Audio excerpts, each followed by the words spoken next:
अक्षय कुमार की बेटी को डर्टी मैसेज किसने भेजा? अक्षय कुमार की बेटी से किसने मांगी गंदी picture?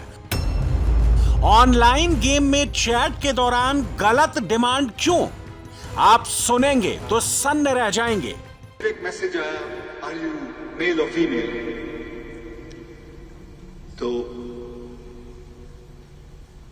she replied female, and then he sent a message, can you send me a nude picture of yours? Akshay ने अभी अभी जो कुछ कहा वो हैरान करने वाला है। ये किसी और की बात नहीं है, खुद अक्षय कुमार की 13 साल की बेटी से जुड़ा मामला है। एक व्यक्ति जिसके साथ अक्षय की बेटी ऑनलाइन गेम खेल रही थी, उसने पहले तो अच्छी अच्छी बातें की, खुद को डिसेंट दिखाने की कोशिश की, अक्षय की बेटी की खेल की तारीफ की, लेकिन इसके बाद उसने ऐसी हरकत की जो कोई सोच भी नहीं सकता। He sent a message, can you send me a nude picture of yours? आखिर ऐसा क्यों हुआ, कब हुआ, कैसे हुआ? अक्षय कुमार को इस बारे में कैसे पता लगा? यह सब कुछ अक्षय ने खुद बताया है। दरअसल अक्षय कुमार साइबर क्राइम पर अवेयरनेस से जुड़े एक प्रोग्राम में पहुंचे थे। अक्षय जब साइबर क्राइम को लेकर लोगों को जागरूक करने के लिए खड़े हुए तो उन्होंने अपनी बेटी के साथ हुए एक वाकये के बारे में बताया, लेकिन अक्षय ने जो कुछ कहा उसे सुनकर लोग हैरान रह गए। एक छोटा सा वाक्य आप लोगों को सुनाना चाहता हूं जो मेरे घर पे कुछ महीने पहले घटी थी। मेरी डॉटर एक वीडियो गेम खेल रही थी और तो कुछ वीडियो गेम्स होते हैं जो आप किसी के साथ खेल सकते हो, कोई अननोन स्ट्रेंजर के साथ आप खेल रहे होते हो। आप जब खेल रहे होते हो तो वहां से कभी मैसेज आता है, thank you, oh that was great, you are doing so good, अरे fantastic, very courteous message. And suddenly, the person said, from where are you? And she wrote, Mumbai. And then suddenly, अपने आप फिर normal चल रहा है सब कुछ, अरे वेल प्लेड, बहुत अच्छा किया, ये है, थैंक यू, बहुत कर्टियस, ऐसा लगा कि बहुत ही रिस्पेक्टेड, कोई जो भी सामने खेल रहा हो बहुत रिस्पेक्टेड है। फिर एक मैसेज आया, आर यू मेल और फीमेल? तो she replied female. Okay, it goed on, went on, went on, and then he send a message, can you send me a nude picture of yours? It was my daughter.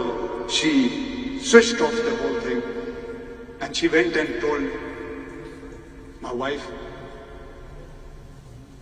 And this is how everything begins. Akshay की बेटी के साथ dirty chat करने वाला अनजान शख्स कौन था, ये अभी तक सामने नहीं आया है, लेकिन अक्षय कुमार ने इस मामले में कोई शिकायत दर्ज नहीं कराई है। लेकिन ये हर माँ बाप को सावधान करने वाली खबर है। अगर आपका बच्चा भी मोबाइल में ऑनलाइन गेम खेलता है, ऑनलाइन गेम के दौरान वो चैटिंग करता है, तो आपको इसके पीछे छिपे खतरे को बहुत सावधानी से समझना होगा। नेशनल क्राइम रिपोर्ट ब्यूरो की लेटेस्ट रिपोर्ट कहती है कि साइबर अपराध में बच्चों के शिकार होने की घटनाएं 32% बढ़ी हैं। देश में 85% बच्चे साइबर बुलिंग का शिकार हो रहे हैं। 72% लड़कियों को अनवांटेड सेक्सुअल कंटेंट मिला है। साइबर बुलिंग का शिकार होने की संभावना लड़कियों में लड़कों से दोगुनी होती है। साइबर बुलिंग के ज्यादातर केस चैट रूम में होते हैं, वहीं से जाल बुना जाता है। महाराष्ट्र के मुख्यमंत्री देवेंद्र फडणवीस भी मानते हैं कि सोशल मीडिया और ऑनलाइन वर्ल्ड में एक्टिव क्रिमिनल माइंड के लोग टीनेजर्स को ही टारगेट करते हैं, इसलिए इसे लेकर बच्चों और टीनेजर्स में जागरूकता जरूरी है। सोशल मीडिया का सबसे ज्यादा असर युवा पीढ़ी पर होता है और फिल्म कलाकारों की बातें युवा ध्यान से सुनते हैं, इसलिए आपकी बातों का महत्व है। इसलिए जब आप लोग सोशल मीडिया और ऑनलाइन गेमिंग के जोखिम को लेकर कुछ कहते हैं तो उसका असर होता है। आपकी बात की वैल्यू ज़्यादा होती है, लोग गंभीरता से सुनते हैं। हम इसे लेकर जागरूकता फैलाने की अपनी तरफ से भी पूरी कोशिश करेंगे। अक्षय कुमार की बेटी के साथ जो कुछ हुआ वो किसी भी बच्चे के साथ हो सकता है। मोबाइल पर गेम खेलने वाला कोई भी बच्चा ऐसी गंदी हरकत का शिकार हो सकता है, क्योंकि इस एज ग्रुप के बच्चों का ज्यादातर टाइम आजकल मोबाइल और टैब में बीतता है। टीन एज बच्चे आजकल ग्राउंड पर गेम खेलने की बजाय मोबाइल पर गेमिंग पसंद करते हैं। डेटा कहता है कि 15 से 24 साल के बच्चे और युवा बाकी एज ग्रुप की तुलना में इंटरनेट का इस्तेमाल ज्यादा करते हैं और 25 देशों के 80% के करीब बच्चे ऑनलाइन शोषण का शिकार भी हुए हैं। इसलिए इसे हल्के में नहीं लिया जा सकता। कई बार बात काफी आगे बढ़ जाती है, एक्सटॉर्शन या सुसाइड तक पहुंच जाती है, बच्चों की लाइफ पर सीधा असर डालती है। This is how things begin. ये भी एक साइबर क्राइम का ही एक हिस्सा है, जहां से लोग, बच्चे जो होते हैं, they get carried away, extortion पैसा फिर देना पड़ता है, उसके बाद बहुत सारी चीजें होती हैं। There are many cases, I'm sure आप सबने देखा होगा, many cases of suicide happens. This is how everything starts. देखिए, बहुत सारे सबने लोगों ने कहा कि हम पुलिस को क्या करना चाहिए, हमें क्या करना चाहिए। मैं लेकिन एक दरखास्त करना चाहूंगा, हम स्कूल के अंदर हिस्ट्री सीखते हैं, ज्योग्राफी सीखते हैं, मैथ्स सीखते हैं, ये सीखते हैं कि 2 + 2 = 4। लेकिन जब डिजिटल वर्ल्ड में, जब इस साइबर वर्ल्ड में हम जाते हैं, तो वो 4 can become 0 like this. So it is very important that our children should learn this. Online gaming के खतरे जितने बड़े हैं, उसका दायरा भी उतना व्यापक है। इसके शिकार सिर्फ बच्चे नहीं हैं, नौजवान भी हैं। हर वो व्यक्ति इसके खतरे की जद में है जो ऑनलाइन गेमिंग में अपना समय बिताता है। ऑनलाइन गेमिंग की 3 कैटेगरी है।